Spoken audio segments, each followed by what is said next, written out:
जौन ऑटोमेटिक माहौल बदल देवे। बेइज्जती कर रहे हैं आप मेरा। ना अरे बाप रे बाप, देखी गीत होत अल्लाह दुल्हा दुल्हन के जोड़ी वाला अतले छटक के चल गल बा चीन से पाकिस्तान में।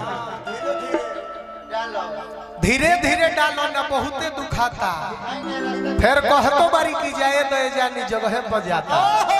एक गाना धुन गा रही थी, ये गलत। अरे डार्लिंग मांगता हूँ तो देती नहीं हो। नहीं।